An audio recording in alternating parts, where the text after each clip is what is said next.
To bring back the school year, I'm going to show you how I make my City School butter cookies.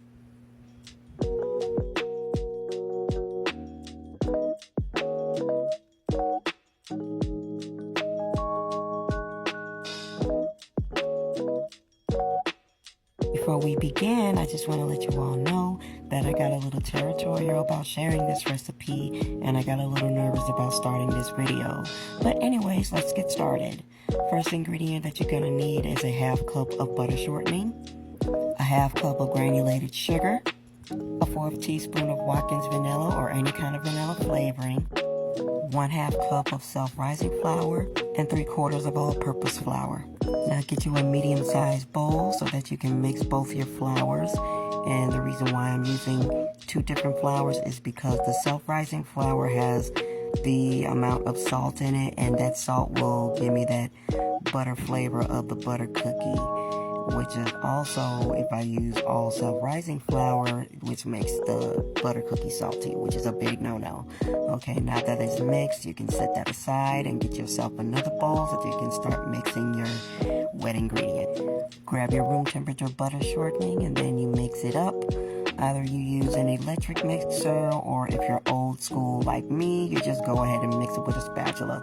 Whatever works for you. Since you're at home, you can mix this by yourself. You can either use an electric mixer, or you can just use a spatula. You continue mixing until the shortening gets very creamy.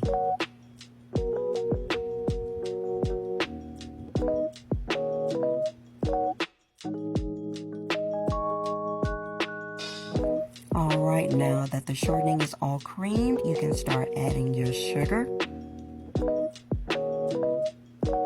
And then you mix that shortening and the sugar until it gets fluffy.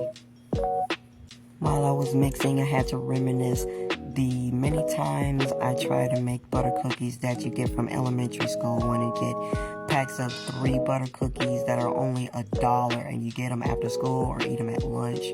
And I tried so many times watching YouTube videos, and every time I make them, they don't look exactly like the cookies that they did on the videos. I was like, somebody's lying to me. So I had to come up with my own recipe on how they made them. And I was like, you know what? I'm gonna see if I can do something a little different to make sure. Okay, but anyways, I'm about to use the Watkins vanilla extract, pour it into the now fluffy butter and sugar mixture, and then you just mix it all in. I like using Watkins because, I don't know, it gives that butter flavor unlike the other vanilla flavorings. And don't worry, I'm not franchising the brand, I'm just saying.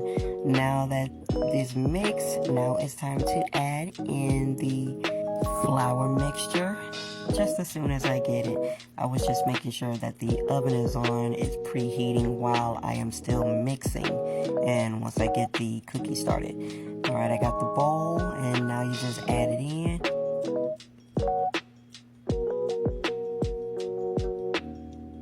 And you just slowly mix the mixture until it gets a little clumpy. You continue mixing with your spatula or your electric mixer until it starts to form a dough. And let me remind you, the dough will get tough. And just as soon as it gets tough, you have to knead it with your hand. So you just make sure that you wash your hands while you're doing this, going through this process, and then continue to knead until the dough forms in the bowl. You know, you just go around the bowl, make sure the dough connects to the bigger piece. You just continue doing that until you no longer see flour on the dough.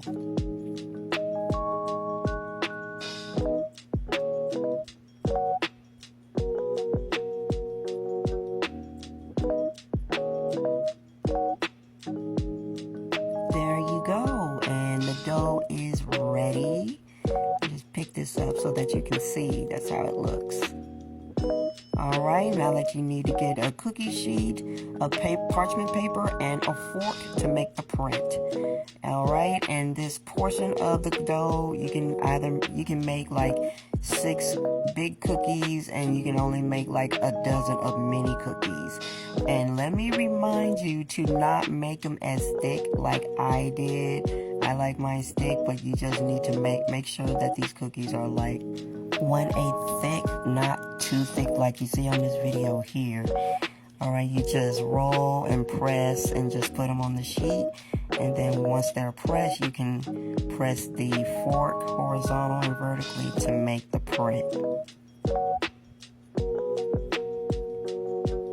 Alright, and you can keep the flaws of the cookies.